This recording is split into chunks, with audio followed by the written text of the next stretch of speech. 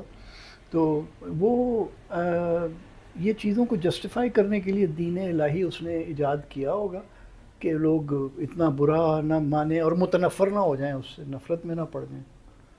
اچھا کہتے ہیں کہ انڈیا میں سب سے زیادہ جو ریلیجنائز تھی سوسائٹی، ایک تو وہ غزنوی مامون جس کا کہتے ہیں کہ آج حالانکہ سومناتھ ٹوٹلی وہ اکانومک بینیفٹس ہے اس کے، اس سے کوئی مذہب کا لینا دینا نہیں تھا. اس کے جو پیچھے سونا تھا یا اس کے پیچھے جو ایک تو مذہبی نفرت اس زمانے میں تھی. اورنگزیب کے زمانے میں کیا ہوا؟ اورنگزیب اتنا کیوں مذہبی ہوگا؟ ریزن کیا تھا اس کا؟ میرا خیال ہے اورنگزیب تو گلٹ میں بھی مذہبی زیادہ ہو گیا ہوگا نا، جو باپ اور بھائیوں کے ساتھ کیا، تو باپ کو قید کر دیا، بھائیوں کے سر کاٹ دیے ذلیل کر کے، ان کے سر کاٹ کے باپ کو بھی پیش کیا. یہ پتہ نہیں ہسٹری میں تو نہیں ہے، ایک روایت ہے کہ وہ کھانے کی جو وہ گیا تو اس میں جب اس نے ڈھکنا اٹھایا تو اس میں شاید دارا شکو کا سر تھا. تو وہ یہ گلٹ تو اس بدذات آدمی میں ہوگی ضرور، ٹھیک ہے، بس پھر وہ گلٹ میں زیادہ ہو جاتے ہیں نا. ہم چلے جاتے ہیں کہ جی خدا معاف کر دے مجھے، میں نے بڑا کفر کیا. ڈپریشن میں مطلب کیا ہے؟ اب گلٹ کا مطلب ہے کہ وہ ڈپریشن میں پھر مذہبی ہو گیا اور اس طرح کے معاملات. گلٹ میں صرف اس میں کہ میں نے کیا تو ظلم ہے، اندر سے تو پتہ ہوتا ہے ہر ایک کو.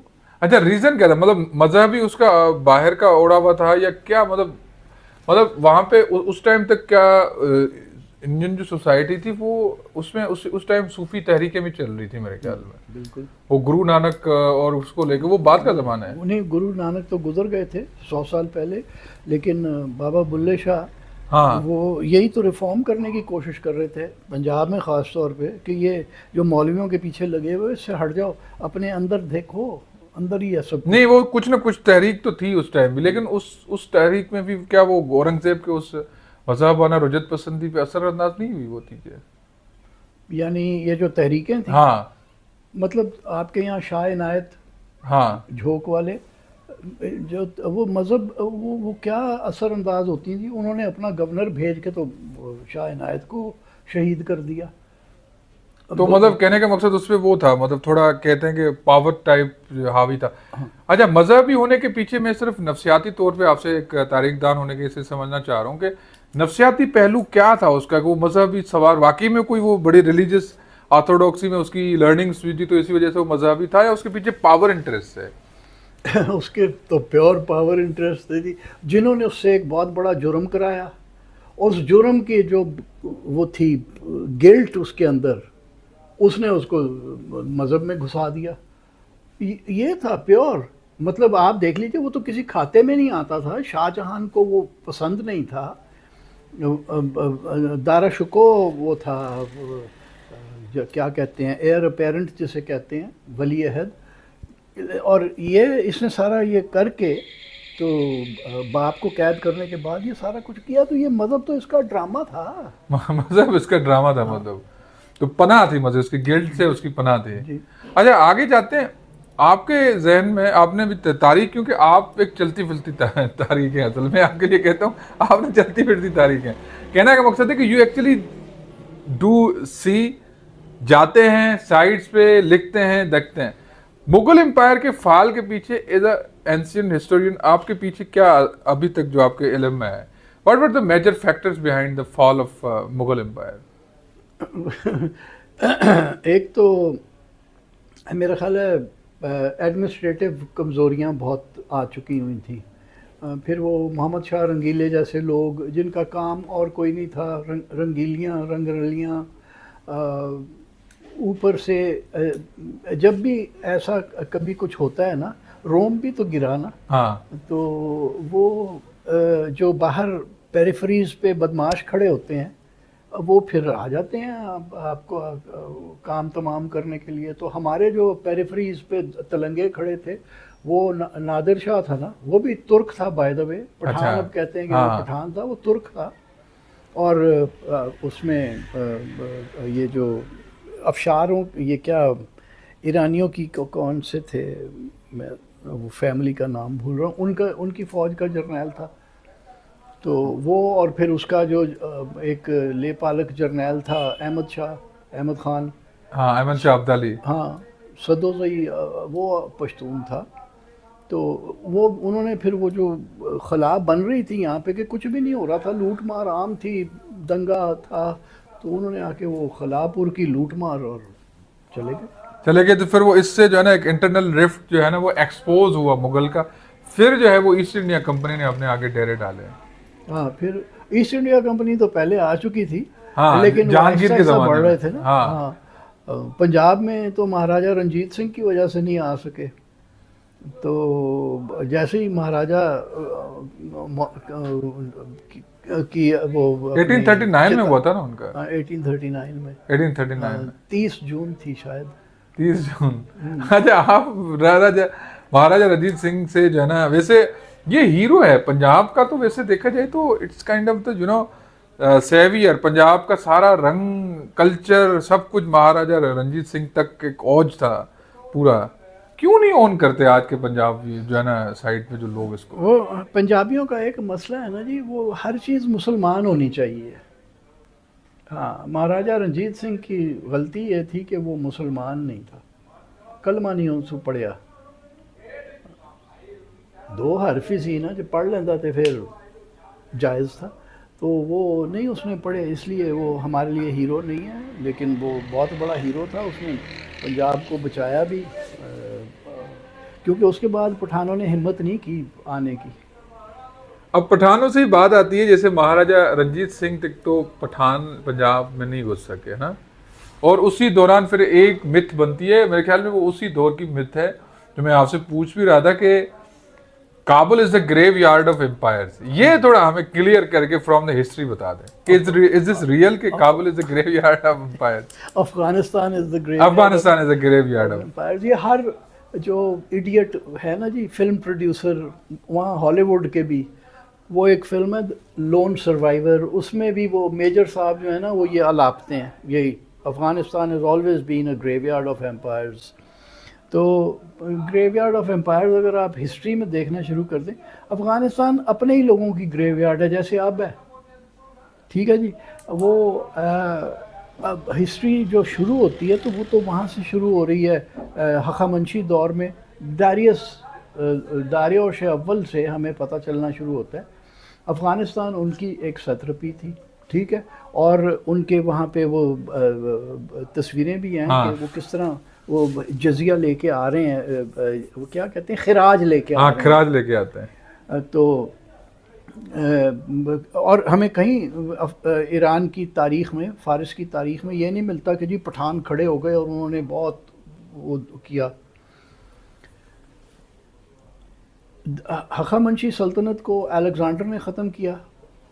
الیگزینڈر ازبکستان میں لڑائیاں لڑتا ہوا آیا، رخسانہ کے باپ کے ساتھ پاکستان میں آ کے، یہ جو موجودہ پاکستان ہے، باجوڑ میں اس کی لڑائی ہوئی، سوات میں بڑی لڑائیاں ہوئیں. یہ لوگ پختون ہی تھے. وہ کہتے ہیں نہیں ہم نہیں، پختون نہیں تھے. وہ مجھے ایک بابے نے ایک بار کہا تھا کہ وہ یہ بدھسٹ تھے، تو میں نے کہا وہ کون تھے؟ کہتے وہ کوئی اور تھے. پھر جب اسلام آ گیا تو ہم پٹھان بن گئے. اسلام آ گیا تو پٹھان بن گئے. پہلے وہ یہ لوگ یہاں پہ لڑے، افغانستان کا کوئی ذکر ہی نہیں ہے کہ وہاں پہ کوئی لڑائی ہوئی. وہ لیٹ گئے چپ چاپ. اچھا، الیگزینڈر کے جانے کے بعد آ گیا تھوڑا سا دور راجہ پوروا کا، پھر چندر گپت موریہ کا. تو کابل اور یہ جو تھے کندھار، یہ چندر گپت موریہ کی سلطنت کا حصہ تھے. اشوک نے، چندر گپت کے پوتے نے تو ہرات تک قبضہ کیا ہوا ہاں تھا. ہرات جو پورا پرشین سائڈ ہے پوری افغانستان میں. ہرات ویسے بھی پٹھان لوگ نہیں ہیں، وہ تو فارسی لوگ ہیں. صحیح. ان کا کلچر ہی اور ہے، ان کی زبان فرق ہے. وہ پتہ نہیں کیوں حصہ بنا دیا افغانستان جیسے جانگلی ملک کا. اسی سے میں آپ کو کہہ رہا ہوں. تو کوئی ریزسٹنس نہیں تھی، کہیں ہمیں تاریخ میں نہیں ملتا کہ وہ ریزسٹ کیا. وہ گئے تو انڈو گریکس آ گئے 180 قبل مسیح میں، وہ ان کی 100 سال حکومت رہی. سیتھینز آ گئے، پارتھین آ گئے، ساسانین آ گئے. کہیں پٹھانوں نے، افغانوں نے ریزسٹ نہیں کیا. ٹھیک ہے جی. تو پھر گریو یارڈ کیسے ہو گیا امپائرز کا؟ ہر ایک نے آ کے اپنی سلطنت بنائی. وقت جب پورا ہو گیا، کوئی ان سے طاقتور سلطنت آئی تو وہ لے گئے. پٹھانوں نے نہیں کسی کو بھی نکالا، افغانوں نے نہیں. ایک مجھے وہ میر وائز کا ایک ذکر مل رہا ہے، نور محمد کلہوڑا کے زمانے میں کندھار میں وہ تھا. اس نے صرف ان کے خلاف، فارسیوں کے خلاف مطلب ریزسٹ کیا. یہ مجھے واحد ایک مثال ملی ہے کسی پٹھان کی کسی کو ریزسٹ کرنے کی، انگریزوں سے پہلے. اچھا پھر انگریزوں سے پہلے تک تو احمد شاہ ابدالی بھی تو پشتون تھا، وہ بھی تو واریر تھا پورا. ہاں وہ جنگجو تھا. ٹھیک ہے. اور وہ اس کی فوج میں نادر شاہ ترک کی فوج میں وہ تھا جرنیل. تو لیکن یہ لوگ بدماش ٹائپ لوگ تھے. یہ انہوں نے فوج اکٹھی اس لیے کی ہوئی تھی کہ جا کے لوٹ مار کریں. یہ لوٹ مار کرنے آتے تھے اور ان کا کوئی مقصد نہیں تھا. اچھا یہ پٹھان جب سندھ میں آئے تو یہ تو ارگون اور ترخان سے بھی تھرو آؤٹ پٹھان تھے. ارگون اور ترخان جو ہیں یہ منگول ہیں. اچھا یہ منگول ہے، یہ پٹھان نہیں ہے جی. یہ پٹھان نہیں ہے، یہ منگول ہے. منگول ہے. تو یہ پھر اسی وجہ سے نا میں اس میں کنفیوز رہتا ہوں کہ پٹھان نا اپنے آپ کو منگولوں سے جوڑتے ہیں. پٹھان ویسے بائی دا جینر جو ہے نا، بائی دا وہ اپنے ایتھنک جو ان کی جو ہے پیچھے جینیسس کیا ہے، by the genesis are they really Arabs, Mongols یا انڈو یورپین ہیں؟ نہ عرب ہیں نہ منگول ہیں. صرف نام آپ نے خان لے لیا. جب چنگیز خان یا اس سے پہلے شاید جب یہ محمود غزنوی آیا، اس کی فوج، وہ بھی تو منگول اس کی فوج میں تھے نا کچھ نہ کچھ. اور ترک لوگ خان کا لفظ بھی استعمال کرتے تھے. تو خان کا لفظ عام ہو گیا. پہلے صرف جو تفنگو ہوتا تھا وہ تفنگو خان بن گیا ہوگا، تفنگ خان بن گیا ہوگا. تو خان کا لفظ لگا لینے سے تو آپ منگول نہیں نا بن جاتے. ایتھنیکلی ان کے اندر اتنا ہی منگول خون ہے جتنا پنجابیوں میں ہے، اور وہ ریپ کی وجہ سے ہے. اچھا تو انہوں نے منگولوں نے بہت ظلم کیا. مطلب انہوں نے پوری دنیا میں، آپ کو پتہ ہے 1 in every 600 persons in the world has Mongol blood. 1 in every 600 person. جی، ہر 600 میں سے ایک بندے کے اندر منگول خون ہے. ریپ کی وجہ سے. ریپ کی وجہ سے. اور اسی وجہ سے انہوں نے اچھا پھر آپ نے بتایا یہ انڈو یورپین ہیں اصل میں. ہاں آپ کی میری طرح. اچھا ہم بھی اس طرح کے جو ہے نا. اچھا وہ پھر اچھا یہ کیا ہوا، گریو یارڈ والا لقب کب پڑا؟ یہ جو یہ لقب جب انگریزوں کی افغانوں کے ساتھ جنگ ہوئی نا جی 1839 کے اندر، فرسٹ افغان وار، اور جس میں 1839 میں 1841 میں ہوئی تھی جنگ. 1839 میں یہ سارے مارے گئے کچھ، اور 1841 کی یہ جنگ ہوئی. اس میں 15,000 بندے مرے، صرف ایک ڈاکٹر بچ کے آیا. تو اس کے بعد انگریزوں نے صرف اپنی خفت، اپنی شرم چھپانے کے لیے نا یہ گریو یارڈ آف امپائرز والی بات ایجاد کر دی نا. جو پڑھے لکھے بھی تھے نا، انہوں نے بھی اسی مکھی پہ مکھی مارنی شروع کر دی، اور آج تک اسی مکھی پہ مکھی ماری جا رہی ہے. کوئی نہیں یہ بتا رہا کہ بھائی وہ ساری زندگی وہ محکوم قوم رہی ہے افغان. اچھا تو اس طرح سے تھا وہ. ہاں انگریزوں نے یہ ایک وہ متھ ایجاد کر دی بس. اچھا یہ افغان مطلب اس کا مطلب ہے یہ افغان جو ورڈ ہے، میں اس پہ ڈیپ نہیں آگے آ رہا ہوں اس پہ، یہ امپلائی مطلب منگول، ارگون، ترکان یہ سارے منگول تھے. تو یہ کس ریجن پہ امپلائی ہوتا ہے کہ یہ سارے مکسچر ہیں سب کا، یا الگ کچھ جو پشتون بیلٹ ہے وہ الگ ہی جیوگرافیکل الگ آئسولیٹڈ بیلٹ؟ افغان لفظ آیا جی اسپگان سے، گھڑ سوار سے. یہ قوم تو یہی رہتی تھی نا. اسپ زے ایک یوسف زئی ایک ہمارے یہاں قوم ہے، وہاں پہ بھی ہیں افغانستان ہاں میں ہاں بھی. اسپ زے ہیں اصل میں، وہ آج بھی میرے دوست ہیں جو اپنے نام اسفغان. ہاں اسپگان گھڑ سوار. اسپ زے گھوڑ والا قبیلہ، گھوڑے والا قبیلہ. تو یہ گھڑ سوار لوگ ہوں گے، گھوڑے پہ زیادہ وہ کام ریلائی کرتے ہوں گے. اور یہ اسپگان سے بگڑ کے افغان بنا ہے. صحیح.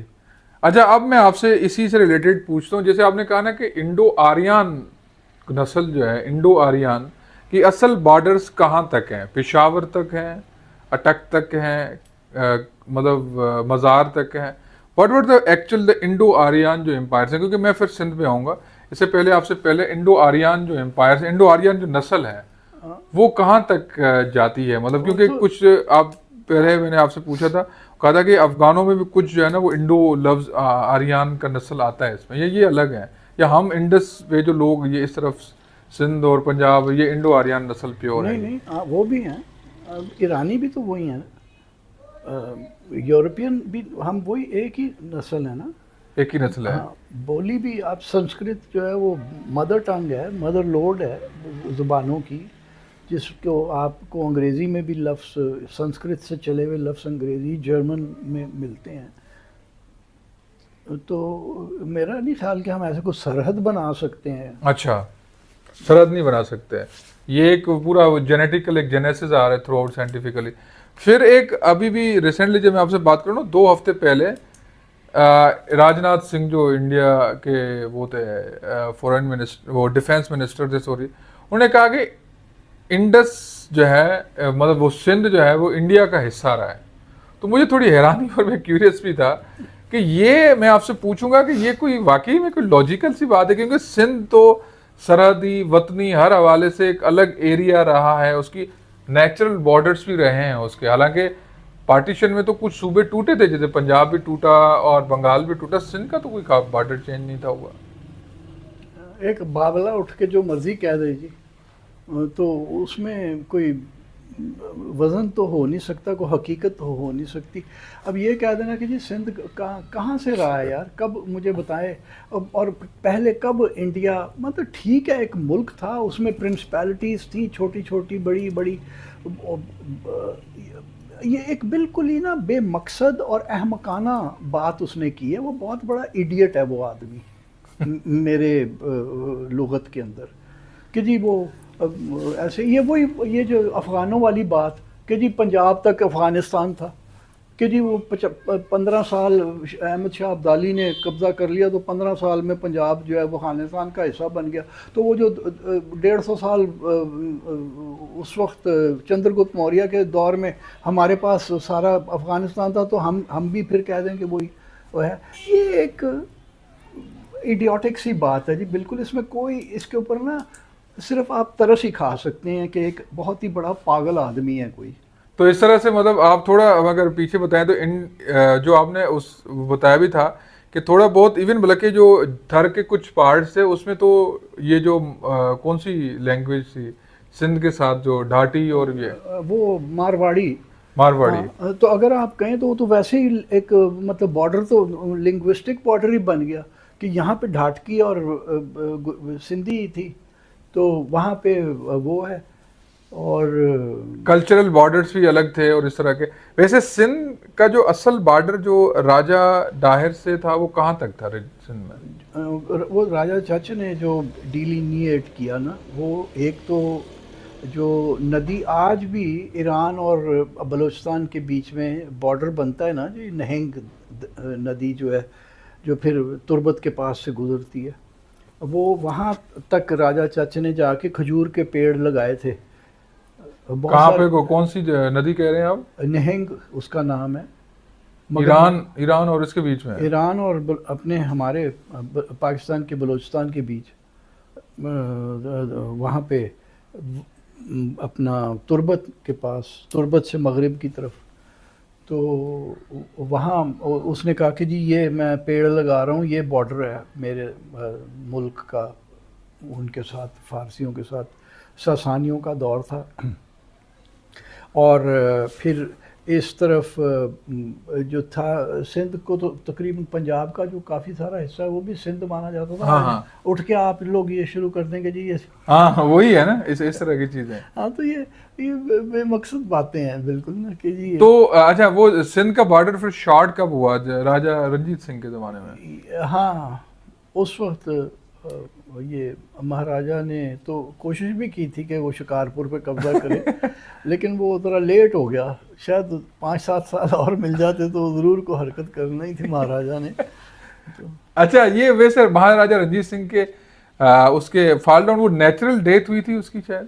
نہیں تو وہ بیمار ہو کے فوت ہوا مہاراجہ. اور جو وہ خون وون ناک سے چالو ہوا، مجھے لگتا ہے ڈینگی ہو گیا تھا مہاراجہ کو.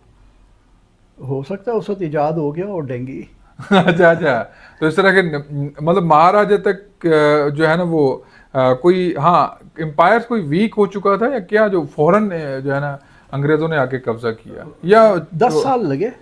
1839 میں انگریزوں کا قبضہ ہوا، سوری 1849 میں. 39 میں تو مہاراجہ کی ڈیتھ ہوئی تھی. ہاں تو وہ دیکھیے مہاراجہ کے دور میں تو سلطنت کمزور نہیں ہوئی تھی، آخر تک پورے 40 سال حکومت کی، بڑی دبا کے صحیح کی.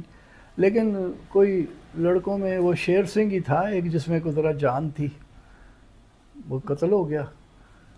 شیر سنگھ کے بعد جو ہے نا ہم اچھا پھر ہم کچھ ہیروز دیکھتے ہیں. جیسے آپ نے کہا نا کہ پنجاب کے لیے یا ہمارے لیے بھی جو آئیڈیالوجی پڑھائی جاتی ہے سب کے سب جو ہے نا مسلمان ہونا لازمی ہے. کیا ریزن ہے؟ کیا ہم اب تک راجہ مطلب محمد بن قاسم سے لے کے ابھی تک کیا ہم اپنے ہیروز نہیں کر پائے، یا کوئی یہ کیا ریزن ہے کہ ہم ہر چیز جو ہے محمد بن قاسم تک جوڑتے ہیں، مسلمان ہونے تک جوڑتے ہیں؟ یا جیسے بھگت سنگھ ہے، اور اس بھگت سنگھ کے زمانے کا اور کون سا ہیرو تھا؟ وہ تھا اپنا بھگت سنگھ کے زمانے میں جگا جٹ. یہ بڑے اس زمانے کے واریئرز تھے. لیکن بھگت سنگھ کو ہم آن نہیں کرتے، راجہ رنجیت سنگھ کو آن نہیں کرتے، راجہ ڈاہر کو آن نہیں کرتے. یا تھرو آؤٹ ہم ابھی تک جتنے بھی جو لوگ پلنڈروں کے ساتھ آئے ہم ان کی بڑی ان کو سر پہ بٹھایا ہوا ہے مطلب، لیکن ہم اپنے لوگوں کو آن نہیں کرتے. یہ ریزن کیا ہے؟ نفسیات کیا ہے اس کے پیچھے؟ صحیح بتائیے گا. صحیح تو میں آپ کو شاید ایک بار ہم پہلے بات کر چکے ہیں. یہ ایک چونکہ ایک آئیڈیالوجیکل ریاست بنائی تھی نا، ہاں تو پھر ایک آئیڈیالوجی بھی تو چاہیے تھی نا جی، ورنہ پھر اس کو آپ جسٹیفائی کیسے کرتے؟ پھر ہندوؤں سے علیحدہ ہونے کی کیا ضرورت تھی؟ اگر ہمارے پاس ایک آئیڈیالوجی علیحدہ نہیں تھی، ہمارے ہیرو علیحدہ نہیں تھے، وہ جیسے جناح نے بھی کہہ کے پکا کر دیا نا ہمیں کہ تمہارا لباس فرق ہے، تمہارے ہیرو فرق ہیں، تمہاری روٹی فرق ہے، حالانکہ ایک ہی کچھ ہم سارا کچھ کر رہے ہیں. وہ کہہ کے ہمیں پکا کر دیا کہ ہمارے تو ہیرو ہی فرق ہیں. تو یہ وہ آئیڈیالوجیکل سٹیٹ کی ضرورت تھی کہ ہیرو ہمارے جو ہے نا وہ مسلمان ہی ہوں. ہم کیسے کہہ سکتے تھے کہ وکرم جیت ہمارا ہیرو ہے جس نے سکوں کے خلاف جنگ لڑی، یا اپنا راجہ پوروا ہمارا ہیرو ہے جو الیگزینڈر کے خلاف لڑا، یا اپنا پرتھوی راج چوہان بھی ہیرو ہے جس نے شہاب الدین کو پہلی بار شکست دی، اور وہ دوسری بار تو شہاب الدین اس لیے جیت گیا کہ وہ جان گیا تھا کہ یہ راجپوت لڑتے کیسے ہیں، کہ یہ پیچھے آ کے نہیں مارتے. اچھا تو اس نے کہا کہ بس ٹھیک ہے. اور کیسے ہم کہہ سکتے تھے کہ محمد بن قاسم کے ساتھ جو لڑے تھے کیا نام تھا، راجہ ڈاہر ہمارا ہیرو ہے؟ ہاں نہیں، راجہ ڈاہر کیونکہ بھی ہم نہیں ہیرو مانیں گے نا کبھی بھی. تو آئیڈیالوجیکل کرائسس کا یہ نتیجہ ہے. بالکل. اور as a historian very being the practical, is this real کہ جو آئیڈیالوجیکل بیس ہم نے بنایا کوئی 1000 سال پیچھے تک ہم تاریخ چینج کرتے جا رہے ہیں کوئی آئیڈیالوجیکل بیس ہی نہیں بن رہا اس چیز کا؟ پتہ نہیں کب بنے گا. نہیں مطلب جنرلی کیا مطلب ریزن یہ کہ کیا اچھا ہم ابھی کیونکہ ہم we are living in the modern age نا، کہ ہم اگر سچ بولیں اور ہم یہ کہہ دیں کہ بھائی پاکستان کی ریاست جو ہے اگر اس کے ویسے بھی ہم ایک دوسرے کے ساتھ رہ سکتے ہیں سچ بول کے، اور اپنے ہیروز کو اس سے جو ہے نا مطلب اس سینس میں قبول کریں تو اس سے کوئی نقصان ہوگا کیا ہمیں؟ نہیں، کوئی نقصان نہیں ہوگا. آپ اپنے ہیروز کو قبول کریں اور آپ کہیں کہ جی، اور جیسے وہ میں نے آپ کو مثال دی تھی کہ انڈونیزیا کے نوٹ کے اوپر، کرنسی نوٹ کے اوپر گنیش مہاراج کی تصویر بھی ہے. تو کسی نے، ہمارے ایک بیوروکریٹ نے، سفارتکار نے ان کے کسی وزیر سے پوچھا تھا، یہ کافی سال پرانی بات ہے، کہ جی یہ کیا آپ، اور ہمارے ایک سفیر نے ان کے وزیر سے پوچھا تھا کہ جی وہ یہ کیا، آپ لوگ تو مسلمان ریاست ہیں اور آپ نے یہ کیا ہوا ہے نوٹ کے اوپر. وہ تو اس نے کہا تھا کہ ہم نے مذہب بدلا ہے، ہم نے اپنے باپ نہیں بدلے، تو ہم نے اپنے باپ بدل لیے ہیں. تو اچھا، یہ مجبوری کیا پڑی تھی ہمیں؟ یہ آئیڈیولوجیکل کریز، انڈونیشیا کو مسلمان ہونے کے لیے ضروری نہیں ہے کہ وہ اپنے ہیروز بدلے، ہمیں وہی ہے. کس نے سکھایا ہمیں آخر؟ یہ دو مسئلے ہیں نا. انڈونیزیا ایک تو مسلمان مار پیٹ کے ذریعے نہیں ہوا، ٹھیک ہے نا، وہ تو آہستہ آہستہ وہاں پہ بڑھتے گئے مسلمان، تاجر بھی پہنچے، کسی نے دیکھا تو وہ آہستہ آہستہ انہوں نے دین بدل لیا. ہمارا مسئلہ یہ تھا کہ ہم ایک تو ہم قتل و غارت گری کے ذریعے وہ ہوئے مسلمان، اور دوسرا توہین اور تضحیک کے ذریعے ہم مسلمان ہوئے. تو پھر وہ ہمیں ضرورت تبھی سے پڑھنی شروع ہو گئی تھی کہ ہم کہیں کہ جی ہم تو آئے ہی عرب سے ہیں. پنجاب میں نے کسی کو نہیں دیکھا جو کہتا ہو، اب شاید یہ وبا چلی ہے کہ وہ ماننا شروع ہو گئے ہیں کہ نہیں اسی اتھے دے ہی ہیں. جس کو دیکھو وہ سالا راجپوت بھی ہے تو وہ کہتا ہے کہ جی ہم تو عرب، محمد بن قاسم کی فوج میں آئے تھے. کہ بھائی تو عرب ہے یا راجپوت ہے؟ کہ کیوں عرب راجپوت نہیں ہو سکتا؟ عرب کدھر سے راجپوت ہو گیا یار، نسلی طور پہ فرق ہے. تو وہ اپنا وہ وہاں پہ ہر ایک نے اپنا، چونکہ وہاں زیادہ توہین کی گئی، نارتھ انڈیا میں ترک تو ادھر ہی آئے نا، انہوں نے زیادہ ظلم کر کے ہمیں مسلمان کیا نا. تو وہ ہم نے پھر اپنے باپ ترکی بنا لیا. ارطغرل کا ڈرامہ آ گیا تو پھر تو ساری قوم ہی پاگل ہو گئی، کیونکہ ایک پاگل آدمی اوپر بیٹھ کے آپ کو کہہ رہا ہے کہ یہ اسلامی تاریخ کا وہ ڈرامہ ہے، یہ ضرور دیکھو. تو ابھی وہ احساس محرومی ابھی بھی اندر اسی وجہ سے ہے کہ کیونکہ ہم وہ جو نیچے انہوں نے ہمیں تذلیل کا نشانہ بنایا، تو ہم اپنے لوگوں کو اپنے لوگوں سے جوڑنے کے لیے اپنی تذلیل سمجھتے، تو اس وجہ سے ہم نے اپنے ان کے ساتھ جوڑ لیا. یہی ہے، یہ ایک نفسیاتی ریزن ہے. بالکل. اور بہت اچھی ریزن بتائی آپ نے کہ انڈونیشیا کیونکہ مسلمان لوٹ مار سے نہیں ہوا تھا، وہ یہ بڑی ثبوت ہے. پھر کیوں ہم کہتے ہیں اسلام تو تلوار کے نوک سے نہیں پھیلا، اسلام تو پیار سے پھیلا ہے؟ پھر یہ تو بات آپ کیا سمجھتے ہیں؟ نہیں، یہاں پہ تو تلوار سے پھیلا ہے، وہاں پہ پیار سے نہیں پھیلا، اتفاق سے پھیلا ہے جی، کہ وہ دیکھا کہ اچھا چلو یہ بھی ہے، چلو یہ اپنا لیتے ہیں. پہلے زمانے میں موبلٹی تھی نا مذہبوں میں، اسلام نے وہ موبلٹی ختم کر دی. اب اگر کوئی بدلنا چاہے، سکھ ہونا چاہے تو وہ قتل ہو جائے گا. اتنی اسٹرکٹنیس پلا دی. ہاں جی، پہلے یہ تھا کہ اگر آپ کچھ بھی ہیں تو آپ دوسرا مذہب لے لیں، آپ کو کوئی مار دھار یا زور نہیں تھا آپ کے اوپر. لیکن ابھی یہ یہاں پہ آ کے جو ہے نا انہوں نے تھرو آؤٹ. اچھا، یہ امپیرل ڈریون تھا، یہ رورل ڈریون تھا. میں آپ سے آخری وہی سوال کروں گا کہ یہ جو پلنڈرز کے ساتھ لوگ آئے، جیسے بڑے، آپ کو پتہ ہے بڑی سیکریٹ فیملیز بھی ہیں بڑے جو یہاں اپنے آپ کو بلواتے ہیں. اب ہمارے لوگوں کو یہ کیوں نہیں سمجھ آتا کہ یہ لوگ تو لوٹ مار کرنے والوں کے ساتھ آئے، پھر ہمارے لیے وہ سیکریٹ کیسے ہو گئے؟ یا پھر جو پلنڈر کے ساتھ آئے وہ اپنے آپ کو ایک ریفارمسٹ کیسے کہلوا سکتے ہیں؟ جیسے بہت سارے لوگ کہتے ہیں ہم محمد بن قاسم کے ساتھ آئے. اس کے ساتھ جوڑ کے جواب دوبارہ ریپیٹ کر کے دے دیں کہ کیا محمد بن قاسم واقعی میں ہمارا ہیرو ہے ریئلی، اگر گراؤنڈ کی بات کریں تو؟ نہیں، ہم کیسے کہہ سکتے ہیں جی کہ ہیرو ہے، کیونکہ وہ تو ایک ہم نے کہانی ایجاد کی ہے نا کہ ایک عورت کی چیخ کے اوپر وہ آ گئے یہاں پہ. تو پہلے جو 5 حملے کیے تھے جو ناکام گئے، وہ کس عورت کی چیخ پہ تھے؟ وہ تو لوٹ مار کے حملے تھے. کون سے زمانے کے حملے تھے وہ دیکھیے، وہ تو حضرت عمر فاروق کے زمانے میں شروع ہو گیا تھا کام. میرا خیال ہے پہلا حملہ تو 638 میں ہوا تھا سندھ کے اوپر. اور پھر یہ 5 حملے، پھر حتیٰ کہ حضرت عثمان غنی رضی اللہ نے تو کہہ دیا کہ جی یہ نہیں سندھ پہ حملہ کیا جائے گا کیونکہ حملہ بڑا مہنگا پڑتا ہے. ان کے ہر 5 حملوں میں ان کے جرنیل مارے گئے، ان کی مطلب ہے ہزاروں کی تعداد میں فوج کا نقصان ہوا، 3 4 ہزار فوجی مارے گئے ان کے. تو وہ محمد بن قاسم کو تو تب راجہ اس کو حجاج بن یوسف کی جو چٹھی ہے خلیفے کو، وہ یہ ہے کہ جی میں آپ کا خرچہ پورا ہو جائے گا. کوئی اس قسم کے چچنامے میں لکھے ہوئے ہیں. اب ہمارے یہاں بہت سارے اپولوجسٹ ایسے بھی ہیں اور وہ پنجابی ہیں کہ جی چچنامہ تو ہے ہی جھوٹی کتاب، تو پھر مامے خان کو ایک سچی کتاب سان کٹ کے دکھا دیو، کیونکہ یہ 2 ہی کتابیں ہیں نا، فتوح البلدان، اور پہلا چچنامہ اور پھر فتوح البلدان. تو چچنامے سے آپ کو پتہ چلتا ہے کہ حجاج بن یوسف نے خلیفہ تھا، اس کو دمشق میں لکھا کہ بھائی اتنی دولت آئے گی کہ تم حیران ہو جاؤ گے. تو کیونکہ انہیں بھنک پڑ گئی تھی کہ ملتان میں سورج مندر میں بڑا سونا ہے، اور چچنامہ میں تو ہے کہ 900 من سونا نکال کے لے گئے تھے یہاں سے. 900 من نہیں ہو سکتا ہے 9-10 کلو نکلا ہو.